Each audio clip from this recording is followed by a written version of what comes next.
চশমা museum, a house of world class, জলট্যাক মোড়, বহরমপুর মডার্ন হোটেলের সামনে। সরকার পরিবর্তনের পর অবৈধ দখলদারের বিরুদ্ধে শুরু হয়েছে উচ্ছেদ অভিযান। ধারাবাহিকতায় এবার রেলের জমি দখলমুক্ত করার উদ্যোগ জোর কদমে শুরু হয়েছে।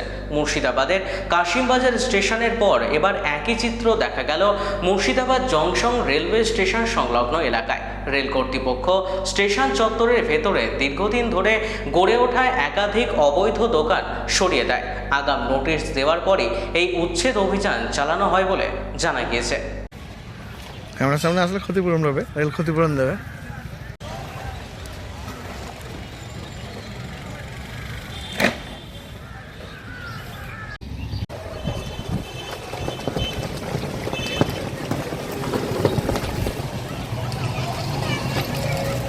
ক্যামেরার মধ্যে ঢুকে কেন?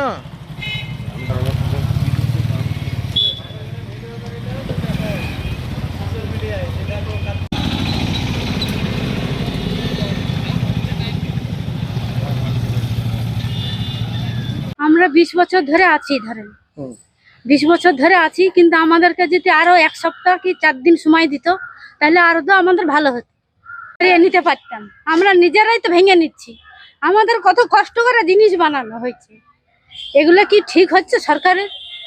রেলের কাছে চাইছি যে আমাদের যত কিছু ক্ষতিপূরণ হবে সেগুলো যেন আমাদেরকে দেয়, সরকার অন্য কিছু যেন ব্যবস্থা করে দেয়। আমার নাম হচ্ছে সাইরা খাতুন।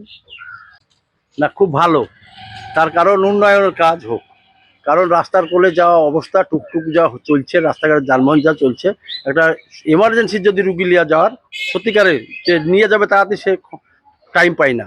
তাই এটা হচ্ছে সবারই হোক, আমার বলে না, সবারই, প্রত্যেকেরই রেলের জায়গা। আমার এটা হোটেল ছিল, মা অন্নপূর্ণা হোটেল, হ্যাঁ, রেলের জায়গা, তা হোক, কিন্তু উন্নয়ন হোক। 2 দিন আগের ঈদের আগা দিন আমাদের টাইম দিয়েছিল 3 দিন, তার মধ্যে আমাদের বড় সাহেবরা এসেছিলেন, আমরা বলাতে যে গরিব মানুষ সবাই নিজে ভেঙে নেক, মূল্য যা দিতে হবে না, তা ওনারা আমাদের কথা মেনে নিলেন যে হ্যাঁ গরিব মানুষ আপনারা আস্তে আস্তে টেনে নেন, যে টানা হোক, কোনো অসুবিধা নাই। গৌরীশঙ্কর এসেছিল, ওনাকে বলা হলো, উনি বললেন না ঠিক আছে, আপনারা টাইম দেওয়া হলো, আপনারা ভেঙে নিজেরা মিস্ত্রি দিয়ে লেবার। দোকান ছিল এখানে 5খানা ছিল। আপনার নাম? আমার নাম বিধান সিংহরা ওরফে কালু সিং।